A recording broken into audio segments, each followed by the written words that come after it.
So we just got another video from the god of cuckery himself, Mr. iDubbbz. I hadn't planned to make any further videos about him, but considering my last video was highly successful and brought many of you to the channel, I figured I would give the people what they want. In today's video, he explains that Creator Clash bombed and lost hundreds of thousands of dollars that were meant to go to charities and actually just went to himself and Anissa and his staff. I wonder if this had anything to do with the drama surrounding the event, with kicking Froggy Fresh out and showing what a fragile ego he has, and his inability to communicate like an adult. Who would have thought that angering most of the internet would lead to a giant windfall of profits for the charities meant to benefit from this event? Anyway, without further ado, let's go ahead and check out his latest video and see what Ian has to say about this whole situation. Hello everyone, I have some bad news to share with you. I really don't want to share it. I feel terrible. This year has been a rough one, but this is the path that I chose, so I think it's best to be transparent. I guess it has been a pretty bad year for you. You made yourself look like a clown and got your ass beat once again. Also, am I tripping, or does it look like he got a black eye? That can't be from Creator Clash because that was months ago, so Anissa must have given him the 1-2 for fucking up her latest OnlyFans shoot. For Creator Clash 2, despite it being a fun event and despite good fights and a lot of creators sacrificing a lot of time, money, and energy, we lost $250,000 on the event. As I said before, who would have thought that angering the internet, who is your largest audience, would have an effect on the event? He didn't take the people saying boycott for Froggy Fresh seriously. He thought what the fans were saying didn't matter, and it turns out that people really didn't show up. Maybe if Ian and Anissa's egos weren't so fragile, they would have been able to host a successful event. What fight were you most excited for? Well, obviously, I was most excited about Chris Raygun versus Froggy Fresh. I'm personally excited for the Chris Raygun fight. I only knew about the Froggy Fresh one, and there was no refunds on the tickets. Bro, I've never been here. Fuck this shit. This lineup sucks. I'm ready to see iDubbbz get his ass beat again. So what do you make of Froggy Fresh being banned from the event? Honestly, I think it's a travesty. I think he didn't deserve to be banned. I think iDubbbz is a coward, and I'm still giving my money, and I greatly regret it. It's just kind of sad that, iDubbbz has gotten to this point where he's like, banning people because they make jokes that he doesn't like when he made his entire reputation off of, edgy jokes. The way that this typically works for anyone who's unaware is that once our expenses are paid off for the event, like all the minimums of broadcasting, the hotel, travel, all that sort of stuff, once that's all paid off, then we can start paying the charities. Unfortunately, we didn't even reach the break-even point. So essentially, either angering the internet, who is your largest fan base and source of revenue, cost charities thousands, or the event just simply was not entertaining enough or intriguing enough to create a profit. Right? We're $250,000 in the red. I foolishly thought that the success of last year should be a minimum, a minimum for what we are able to do this year. And that wasn't true. There was a lot more to think about. I thought, okay, we're bringing on more talent, we're bringing on more creators. That should translate to more pay-per-view buys. Well, you actually got rid of one of the largest creators on the card to protect your fragile ego, so whether or not Froggy would have brought in a ton of viewers, clearly it did not help. How did you expect that getting rid of one of the most anticipated fighters in the whole event would not affect it? Because clearly it did. We're inviting more creator guests. I think that should translate to more pay-per-view buys. This is our second time doing the event, so more people are going to know about it, so I thought that would translate to pay-per-view buys. But we did half as well as we did the first year.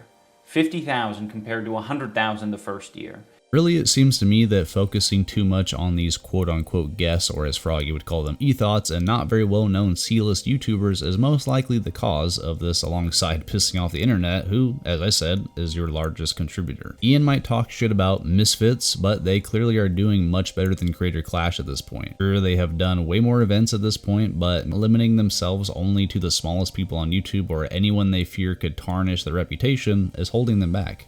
So I was wrong, and I feel a lot of shame because a lot of people were trusting me and trusting our team to, protect the event and protect the charities and protect just the whole thing. It's really ironic that by trying to save their reputation and save face by trying to keep out people like Froggy Fresh and Sam Hyde from the event and not jeopardize it, they actually did the exact opposite. Don't get me wrong, it's genuinely sad that these charities did not get the money that he had planned to give out, but I have zero sympathy for these quote-unquote fighters or iDubbbz himself. They are all making way more money than anyone with an average job could, so I could really care less if they didn't make any money from this event. It feels particularly bad because this isn't like a regular business where it's all a personal loss and I can just be like, oh, okay, I suck at business, and I walk away from it. All of the other fighters were, hoping that their charities got represented and got supported for all their hard work. This really should be a learning lesson to Ian that maybe he and Anissa should not be the PR team handling the entire event. If anyone with any kind of professionalism was dealing with Froggy Fresh, for example, from the beginning, they would have laid out clear rules and guidelines and not have had any kind of bias when dealing with him.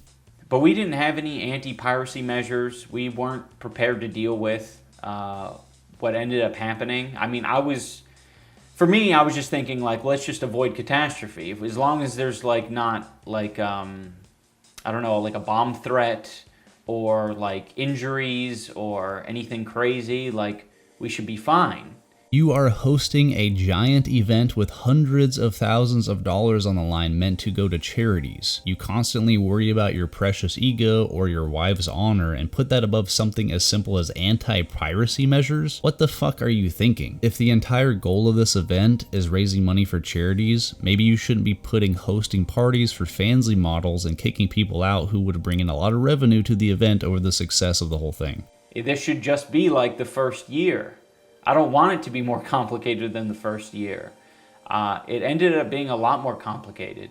Amongst the 800 pirated streaming sites, there were between 1.3 and 3 million viewers. So even though there were around 50,000 pay-per-view buys, there were around 1.3 to 3 million viewers, people who actually watched the full broadcast. And that's a little bit reassuring. According to this article, Creator Clash 1 exceeded 100,000 pay-per-view buys, so they basically cut that in half with Creator Clash 2. As he said, people were watching the stream illegally, which I get is shitty when you think about the fact that they are taking monies away from these charities. However, I believe that way more people would have been willing to pay to watch the event had Ian handled things better with Froggy Fresh. Sure, you could say that there's no way that Froggy Fresh lost them 50k viewers, but who knows the exact number? And regardless, it is a fact that way more people would have watched and been willing to support these charities for him. It makes me feel like, okay, people maybe do want to watch this.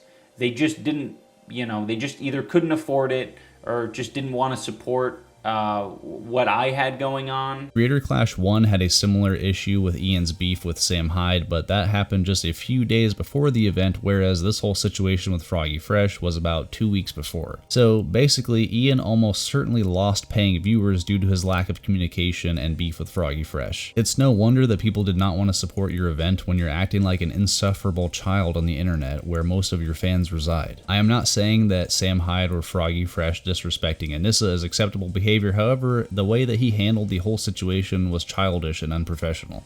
If it's 1 or 2 steps to pirate it, but it's 3 or 4 steps to stream it legitimately, people are going to take the pirating option every time. This pirating excuse is really stupid because people who actually want to support you and your charity would obviously pay for it no matter what. Clearly, if they lost 50k paying viewers from last year, either his management or decisions is what caused his own fans not to pay this year. If you really believed in what you were doing and thought it would be successful, then there should be no worry about pirating, or you could have actually taken action to try to prevent it.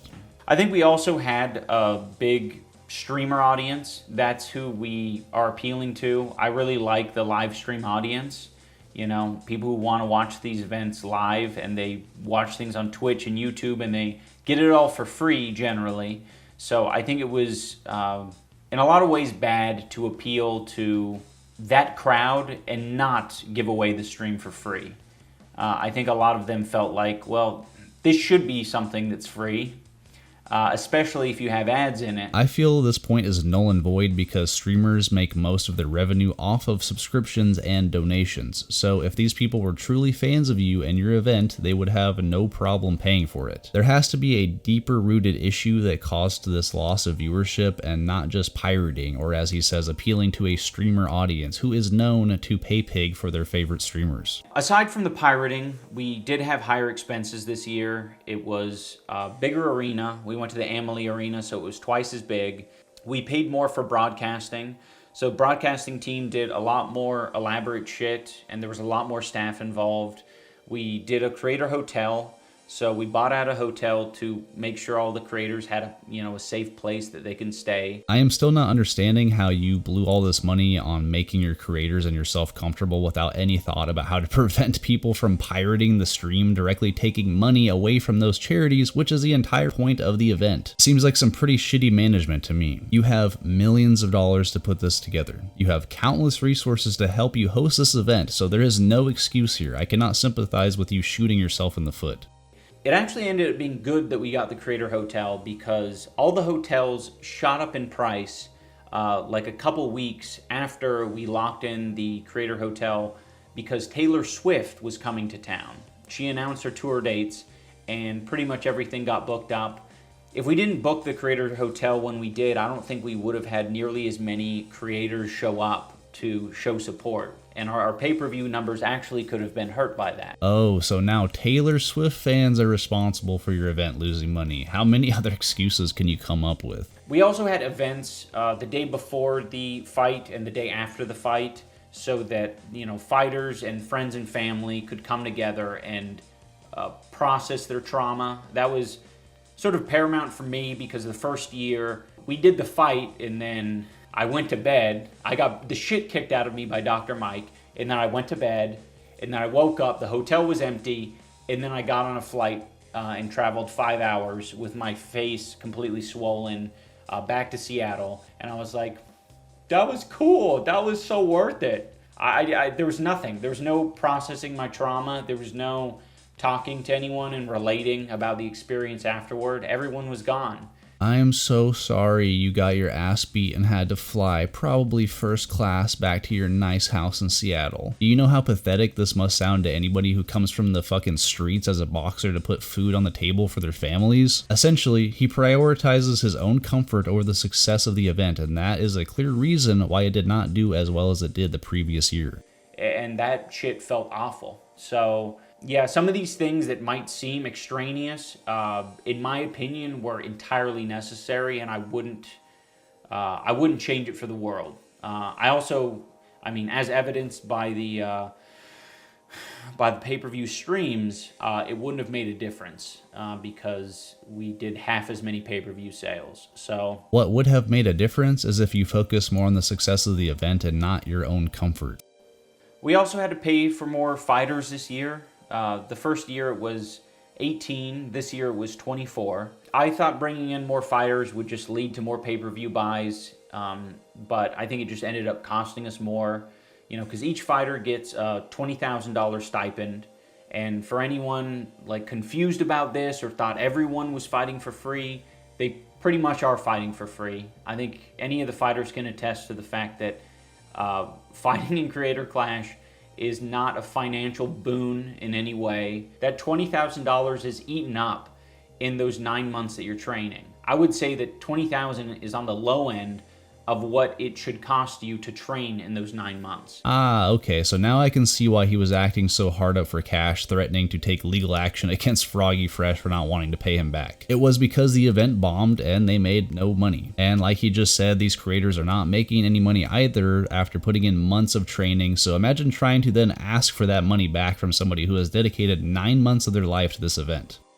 Because you have to pay for your trainer yourself, and you have to pay for, all of the food, the equipment, the travel, whatever you're doing to make all this shit happen. Aside from putting your streaming career or your YouTube career or TikTok on hold while you're training, it's not a huge reward. So I don't want anyone to think just because these fighters are getting $20,000 to basically just be a little bit less in pain after going through all this torment and trauma. I don't want anyone to get shit for that, because that is a minimum of what these fighters should be getting. In my opinion, they should be getting much more, because it is a traumatizing event and it takes a lot of time and dedication. This is not a fucking therapy session. This is a boxing match. If you cannot handle getting punched in the face without needing to be coddled afterwards, you should not be doing it at all. Combat sports are not made for the weak-minded. As sad as it is, combat veterans, people who go overseas to protect our country, get less treatment than these people did. That is a cost of putting on the event, in my opinion. I think other boxing promotions would disagree that fighters should be getting paid this amount, but to each their own. What do I know?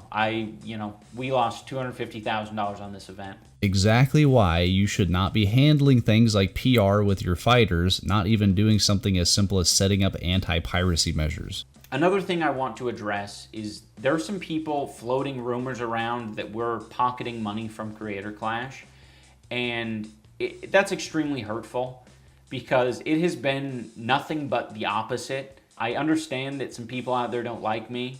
I'm okay with that, but the thing I'm not okay with is just lying to people and making up shit for the sake of clicks. I mean, this is hard enough as it is. I don't want to make this video telling people that we made half as much or we sold half as many pay-per-views as we did last year. And what I absolutely don't need is people spreading rumors about us pocketing money. I don't see any reason why Ian would lie about this, clearly as he says they lost money on the event, but I really can't have any sympathy for you when you orchestrated your own demise by managing the event so poorly. It is your own fault that you decided to remove one of the most anticipated fighters from the event, and it was your decision not to take measures to prevent piracy. And it was your choice to coddle these grown-ass adults when they sign up for being punched in the face. It is no one else's fault but your own. This has been a financial fucking catastrophe for me. We don't need that, and we don't need any of that shit for any of our other fighters, because this has been a huge sacrifice for all of them, financially, specifically financially. If you want to say that they're earning boatloads of clout for fighting, sure, whatever you want to say, but this has been a huge sacrifice. Oh no, I'm so sorry you lost money. I can't imagine how it affects your bottom line as someone who is worth millions of dollars. You have one of the best possible jobs in the world compared to anyone working a regular 9-to-5 job, not to mention people doing back-breaking labor, and you have the gall to cry about not making money when you have the ability to go home and wipe your tears with $100 bills, man. Give me a fucking break. I try not to view any of the pirated live streams as malicious, because I think the majority of people, aren't malicious about it. I think there were 50,000 people out of 1 million plus who just said Creator Clash live stream, and instantly a bunch of shit popped up, and it was just very easy for them to watch. And I really don't blame them for making that choice. All I'm trying to do right now in making this video is to remedy it. That's sort of what I've been grappling with over the past couple of months, is what the hell are we going to do? I can't even think about doing a Creator Clash 3. We lost money and there's no money for charity. Once again, it is legitimately sad that these charities were affected by Ian's negligence and the poor performance of the event. However, that was his own fault for many, many reasons. I believe that he should not be even fighting in the event, for one thing. He continues to get his ass beaten and embarrass himself. He should be promoting the event and hiring people to take care of things like handling fighters for him and setting up anti-piracy measures. These are a few simple solutions coming from a guy who is not a millionaire, but that is because having money does not make you intelligent. I wholeheartedly believe that if they focus less on stupid shit and more on how to make money for the charities, Creator Clash 2 could perform even better than Creator Clash 1 did, but that is up to Ian to get past his ego and focus on the success of the event. So what are we going to do to solve that? I don't have a good solution. The best solution that I've been able to come up with is putting the full Creator Clash broadcast, Creator Clash 2 broadcast, on YouTube for free for everyone to watch, and just hoping and praying that people enjoy it and want to support it.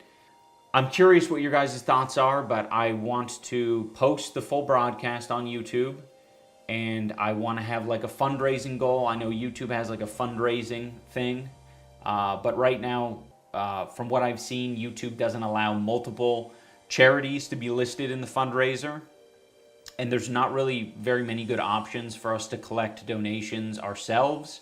So I think we're just gonna have to have a singular charity represented in the video, and then we'll put all the other charities in the description. So if you want to donate to a specific charity, that's where you can do it. I feel like this should have been part of the plan from the beginning. I don't know why they didn't do this months ago. They are really not gaining anything from not posting the fight on YouTube to attract more fans for future events, but I really do not think it's going to make a lot of money for the charities either. It's pretty late at this point. I want to make it right. I want to make it more right. I'm okay with us fucking up and taking a $250,000 loss. I'm not okay with charities not getting any money. I want to thank all the fighters and all the coaches and all the staff of the event and the fans who, came to show support. It might feel like a big loss, but it was a lot of entertainment, and a lot of good came out of it. A lot of people had unforgettable experiences, and it will be a highlight of their lives. I honestly cannot remember any of the fights aside from Harley getting knocked out of the ring, and that shows how actually pretty unentertaining it was and probably why it lost them money. They need to focus on bringing in more paying viewers and preventing piracy if they want to make a profitable event, which should be glaringly obvious. There's a lot of boxing events where no money goes to charity at all, ever. There's not even the chance that it goes to charity. So I just want to thank everyone. It truly made a difference that you came and supported. I'm just disappointed that I let everyone down. I just made some strategically shitty decisions along the way, and all of those decisions, led to where we're at. I think it was dumb of me to say that we weren't going to make the broadcast available for free like we did the previous year. I thought that would bring in more pay-per-view buys, because people would be like, oh, I'm not going to be able to watch it for free? Well, I'll definitely buy so I can tune in. But I don't know. It either didn't have an effect or backfired, and I'm trying to learn from it. The fact that Creator Clash 1 was free to watch and made more money than a paid service should send an obvious message that people were either let down with the first one or uninterested in supporting the second event due to Ian's inability to handle things like a professional, or simply there just weren't that many interesting fights on the card. This year I have a lot on my plate, and I think my strategy going forward is to just be completely candid with everything. Again, it's hard. I would normally keep all of this shit to myself, but I gotta express myself. I gotta tell you guys what's up. Otherwise, I'm gonna rot from the inside. That greasy ass mullet has got you looking like an onion rotting from the outside, my friend. But yeah, additionally, another thing that's been eating at me is that someone is trying to take over Creator Clash. I know that sounds like the plot of a video game or something, but it's real, and it's been taking up a lot of my time. So hopefully I don't have to talk about it in the future.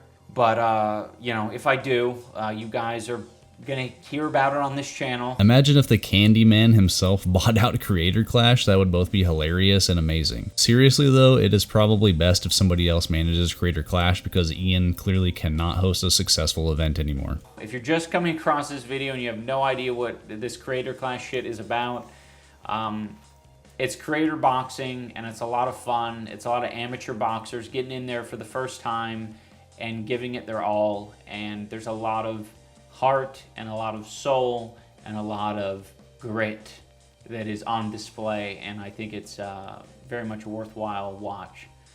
Donation links are also going to be in the description of this video as well. I'm trying to monetize as much as I can to make up for this loss, but yeah, it's hard. Well, this was just my thoughts on the event and the whole situation, but I want to hear what you guys think. Do you think that it was, in fact, Ian's fault for hosting the event terribly and handling things like a pathetic baby? And how do you think that he could do things better in the future to host a successful event? If you did enjoy, leave a like on the video. If you didn't, fuck you. And if you want to see more videos like this, go ahead and subscribe. Other than that, I'll see you guys next time. Peace.